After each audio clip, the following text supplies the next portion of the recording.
How do you explain when things don't go as we assume? Or better, how do you explain when others are able to achieve things that seem to defy all of the assumptions? For example, why is Apple so innovative? Year after year after year after year, they're more innovative than all their competition. And yet, they're just a computer company. They're just like everyone else. They have the same access to the same talent, the same agencies, the same consultants, the same media. Then why is it that they seem to have something different? Why is it that Martin Luther King led the civil rights movement? He wasn't the only man who suffered in a pre-civil rights America, and he certainly wasn't the only great orator of the day. Why him? And why is it that the Wright brothers were able to figure out controlled powered manned flight when there were certainly other teams who were better qualified, better funded, and they didn't achieve powered manned flight, and the Wright brothers beat them to it? There's something else at play here. About 3.5 years ago, I made a discovery, and this discovery profoundly changed my view on how I thought the world worked, and it even profoundly changed the way in which I operate in it. As it turns out, there's a pattern. As it turns out, all the great and inspiring leaders and organizations in the world, whether it's Apple or Martin Luther King or the Wright brothers, they all think, act, and communicate the exact same way, and it's the complete opposite to everyone else. All I did was codify it. And it's probably the world's simplest idea. I call it the golden circle.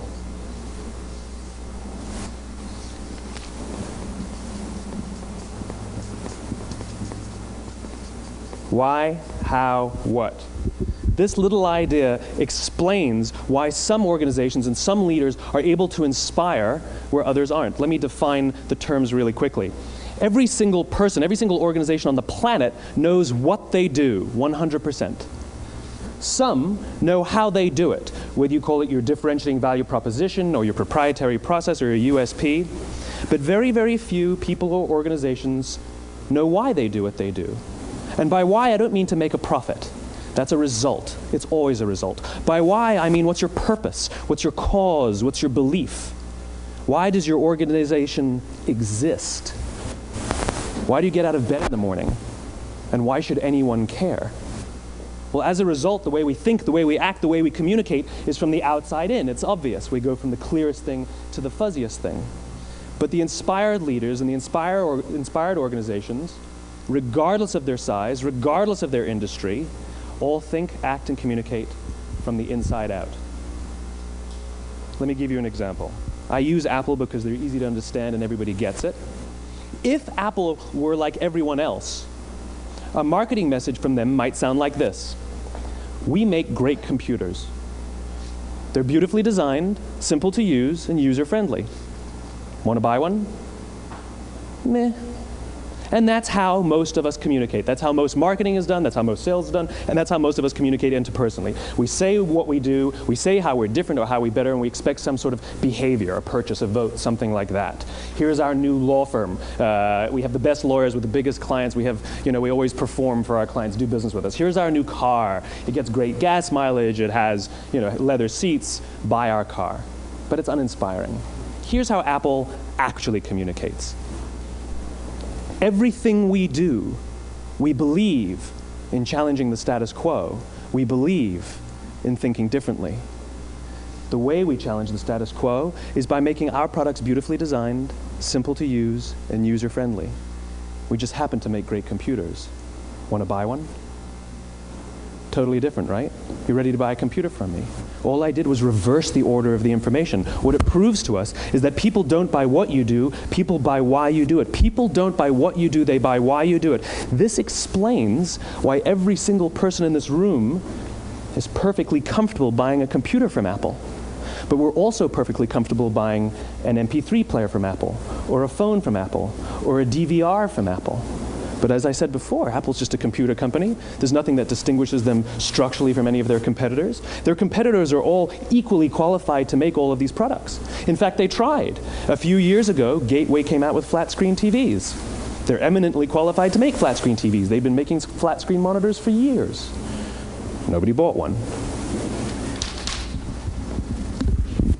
And Dell came out with MP3 players and PDAs. And they make great quality products, and they can make perfectly well-designed products, and nobody bought one. In fact, talking about it now, we can't even imagine buying an MP3 player from Dell. Why would you buy an MP3 player from a computer company? But we do it every day. People don't buy what you do, they buy why you do it. The goal is not to do business with everybody who needs what you have. The goal is to do business with people who believe what you believe. Here's the best part. None of what I'm telling you is my opinion. It's all grounded in the tenets of biology, not psychology, biology.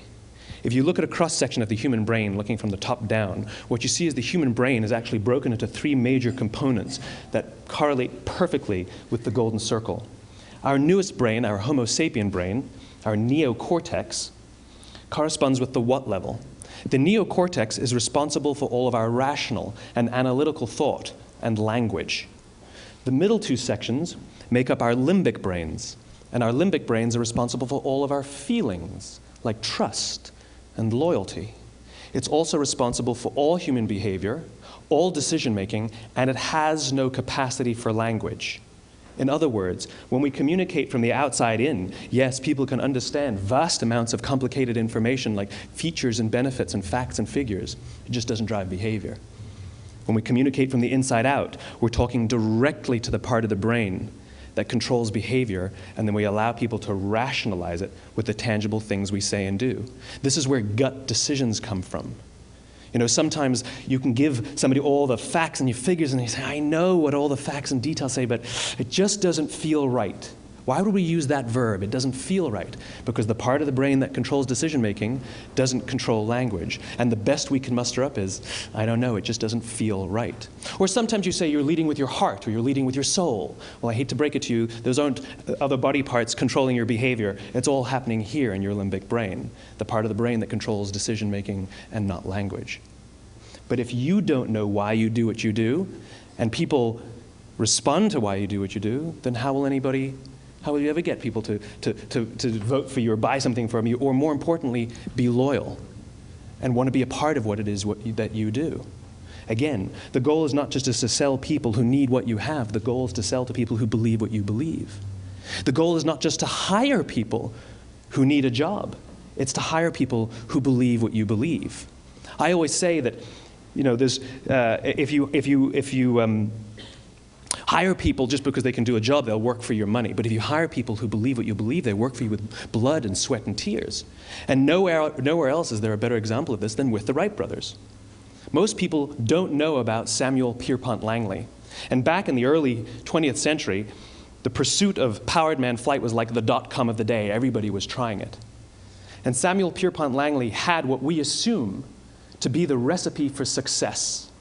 I mean, even now, you ask people, why did your product or why did your company fail? And people always give you the same permutation of the same three things. Undercapitalized, the wrong people, bad market conditions. It's always the same three things. So let's explore that. Samuel Pierpont Langley was given $50,000 by the War Department to figure out this flying machine. Money was no problem.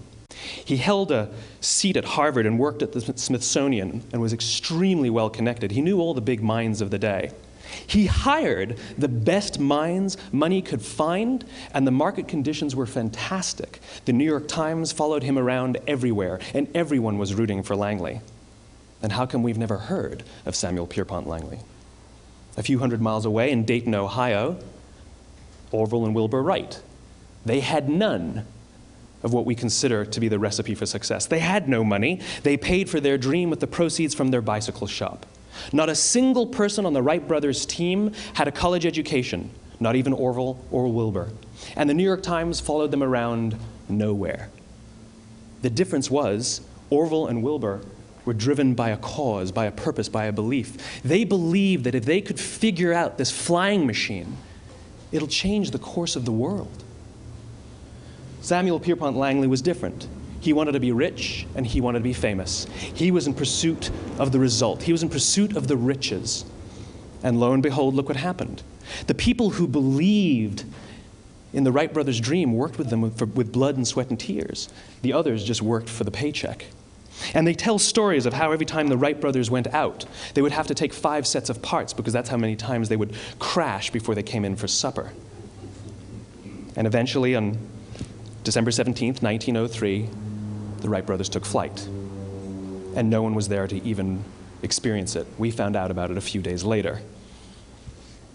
And further proof that Langley was motivated by the wrong thing, the day the Wright brothers took flight, he quit. He could have said, "That's an amazing discovery, guys, and I will improve upon your technology." But he didn't. He wasn't first. He didn't get rich. He didn't get famous. So he quit. People don't buy what you do, they buy why you do it. And if you talk about what you believe, you will attract those who believe what you believe. Well, why is it important to attract those who believe what you believe? Something called the law of diffusion of innovation. And if you don't know the law, you definitely know the terminology. The first 2.5% of our population are our innovators. The next 13.5% of our population are our early adopters. The next 34% are your early majority, your late majority, and your laggards. The only reason these people buy touch-tone phones is because you can't buy rotary phones anymore. We all sit at various places at various times on the scale, but what the law of diffusion of innovation tells us is that if you want mass market success or mass market acceptance of an idea, you cannot have it until you achieve this tipping point between 15 and 18% market penetration, and then the system tips. And I love asking businesses, what's your conversion on new business? And they love to tell you, oh, it's about 10%, proudly. Well, you can trip over 10% of the customers. We all have about 10% who just get it. That's how we describe them, right? That's like that gut feeling, oh, they just get it. The problem is, how do you find the ones that just get it before you're doing business with them versus the ones who don't get it? So it's this here, this little gap, that you have to close, as Geoffrey Moore calls it, crossing the chasm. Because you see, the early majority will not try something until someone else has tried it first. And these guys, the innovators and the early adopters, they're comfortable making those gut decisions. They're more comfortable making those intuitive decisions that are driven by what they believe about the world and not just what product is available. These are the people who stood online for 6 hours to buy an iPhone when they first came out, when you could have just walked into the store the next week and bought one off the shelf. These are the people who spent $40,000 on flat screen TVs when they first came out, even though the technology was substandard. And by the way, they didn't do it because the technology was so great. They did it for themselves. It's because they wanted to be first. People don't buy what you do, they buy why you do it. And what you do simply proves what you believe. In fact, people will do the things that prove what they believe. The reason that person bought the iPhone in the first 6 hours, or stood in line for 6 hours, was because of what they believed about the world and how they wanted everybody to see them. They were first. People don't buy what you do, they buy why you do it. So let me give you a famous example, a famous failure and a famous success of the law of diffusion of innovation. First, the famous failure. It's a commercial example. As we said before a second ago, the recipe for success is money and the right people and the right marketing conditions, right? You should have success then. Look at TiVo. From the time TiVo came out about 8 or 9 years ago to this current day, they are the single highest quality product on the market. Hands down, there is no dispute. They were extremely well funded. Market conditions were fantastic. I mean, we use TiVo as a verb. I TiVo stuff on my piece of junk Time Warner DVR all the time. But TiVo is a commercial failure. They've never made money. And when they went IPO, their stock was at about $30 or $40 and then plummeted, and it's never traded above 10. In fact, I don't think it's even traded above 6, except for a couple of little spikes. Because you see, when TiVo launched their product, they told us all what they had. They said, we have a product that pauses live TV, skips commercials, rewinds live TV, and memorizes your viewing habits without you even asking. And the cynical majority said, we don't believe you, we don't need it, we don't like it, you're scaring us. What if they had said, if you're the kind of person who likes to have total control over every aspect of your life, boy, do we have a product for you. It pauses live TV, skips commercials, memorizes your viewing habits, etc., etc. People don't buy what you do, they buy why you do it, and what you do simply serves as the proof of what you believe. Now let me give you a successful example of the law of diffusion of innovation. In the summer of 1963, 250,000 people showed up on the Mall in Washington to hear Dr. King speak. They sent out no invitations, and there was no website to check the date. How do you do that? Well, Dr. King wasn't the only man in America who was a great orator. He wasn't the only man in America who suffered in a pre-civil rights America. In fact, some of his ideas were bad. But he had a gift. He didn't go around telling people what needed to change in America. He went around and told people what he believed. I believe, I believe, I believe, he told people. And people who believed what he believed took his cause and they made it their own, and they told people. And some of those people created structures to get the word out to even more people. And lo and behold, 250,000 people showed up on the right day, on the right time to hear him speak. How many of them showed up for him? 0. They showed up for themselves. It's what they believed about America that got them to travel on a bus for 8 hours to stand in the sun in Washington in the middle of August. It's what they believed, and it wasn't about black versus white. 25% of the audience was white. Dr. King believed that there are 2 types of laws in this world, those that are made by a higher authority and those that are made by man.